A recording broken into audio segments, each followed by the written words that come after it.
Bitch, I'll leave anyway. You say I said the shit? I don't give a fuck. You believe everything the bitch say. Everything them all say. I'll leave on mine. I don't give a fuck. Bitch, you can put me out. Bitch, I can go to my mama's house. I don't give a fuck. I didn't start none of that shit. Bitch, I got my suitcase, all I need. Bitch, I got my shoes. Bitch, you don't want to got my body done. Bitch, I go make me some and I don't care. I'm going. They are leaving. I'm going. I'm going. I'm going now. I'm going, you know. I'm actually going. Going now. So you want me to go? Alright, I'm going. I'm leaving. I'm going now. I said I'm going now. Look, I'm packed. You guys, yeah. Go.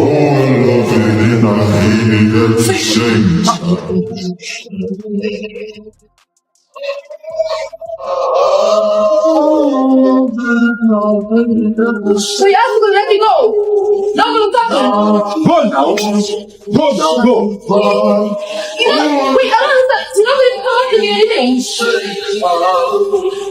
Huh? You know you're afraid. Go. Here. I did you the courtesy of packing you a bag so you can get the hell out of here. Why? Turn around, back out of the driveway and get the hell out of here. Why? I just got home. What are you doing? I just found out that you're cheating on me. Well, actually, I didn't just find out, but I know that you were just out cheating on me. No, it wasn't. Yeah, I tracked your location. Okay, I just saw that you were at some guy's house that you met. Okay, how would you know who lives where it was, first of all? And second of all, how long have you been tracking my location? Don't worry about it. I've been tracking your location and you've been going to the same place at least 3 times a week. Okay, now I'm not freaking stupid.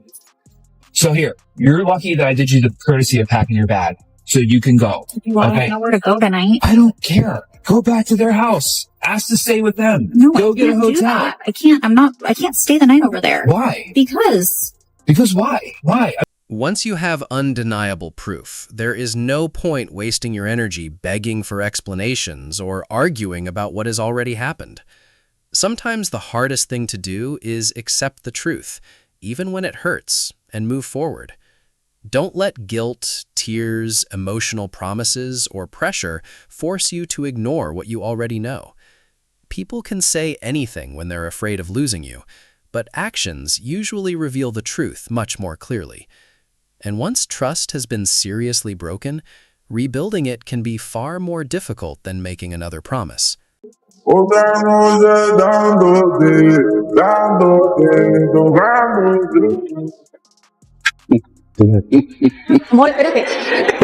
I sold her car because I found out she has a Tinder and she's been cheating on me. I don't know about y'all, but my wife is definitely cheating on me, and I know that for a fact, so I sold her car.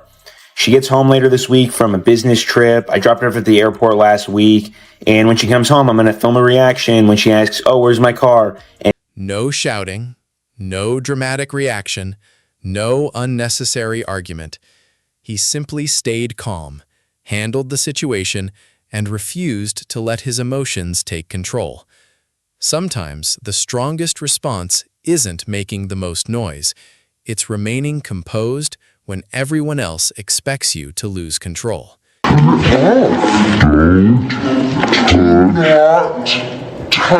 Like, was that what y'all towels in there? Yeah, it was. Yeah, because we had clothes in here. Well, I don't really care about none of that shit. That was rude as fuck. But y'all took our clothes out, though. No, the washer was done. Yeah, she sat your clothes on top of the dryer for it to be done. Somebody took it out of here. My daughter. I know, that's why. But we She took it out of the washer and set it on your dryer. Still was washing, though. There was no clothes here, so how is that to indicate? We're on the floor. Okay, well, now they're here now, though. Because we knew. Because now you guys know to bring clothes down here, right? We don't leave. So you got the $1.50 and you got the money. Yeah, I'm gonna give you $1.50 and then okay.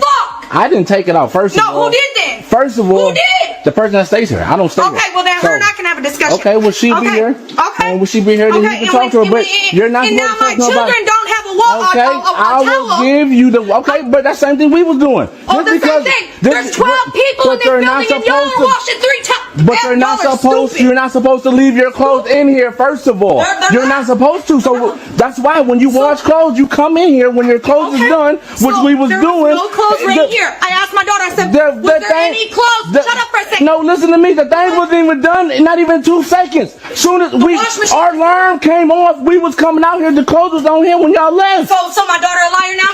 The clothes was. Tell my daughter she a liar, and I'm a fire on you.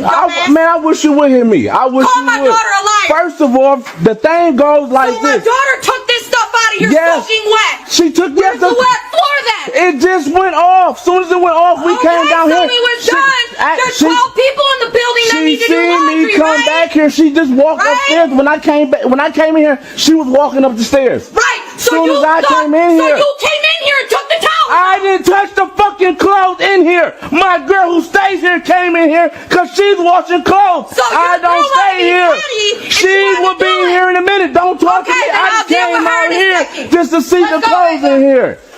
You ain't even supposed to be here, nigga. What you mean? I'm cheating ass nigga. Shut the fuck up. The fuck? Daddy, let's shut your bitch ass up real quick. I don't argue with females. I don't argue with females. I don't argue, no, because you don't know the story. First of all, you don't even know the story. What you mean? You don't even know the story.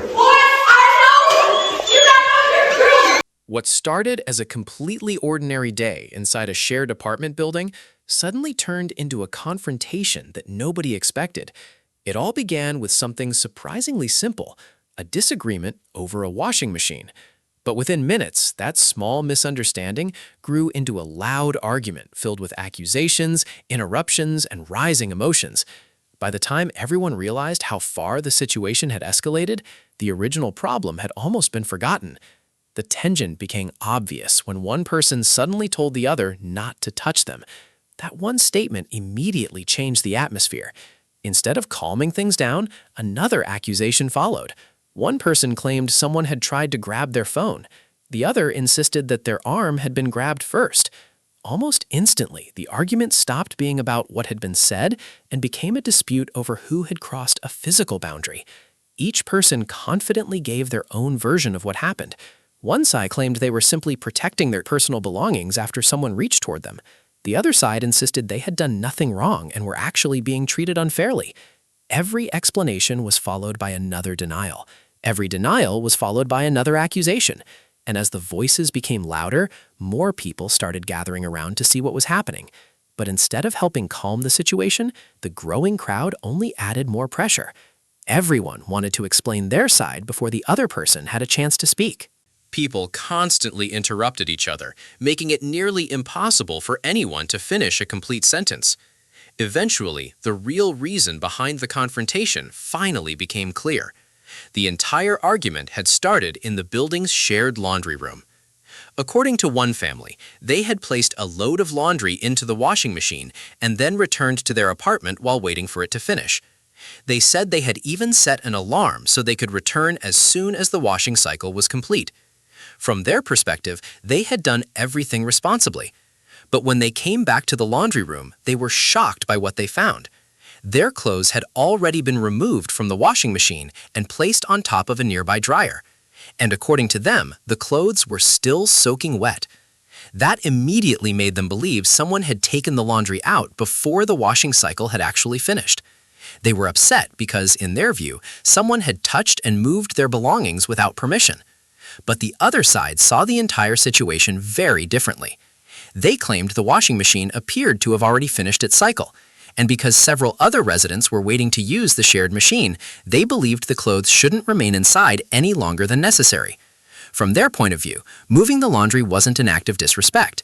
They believed they were simply making the machine available for the next person. And those two completely different versions of what happened created a disagreement that neither side was willing to let go. The family whose clothes had been moved repeatedly pointed out that the laundry was still extremely wet. To them, that was proof that the machine hadn't finished. They questioned why anyone would touch another person's belongings without first asking.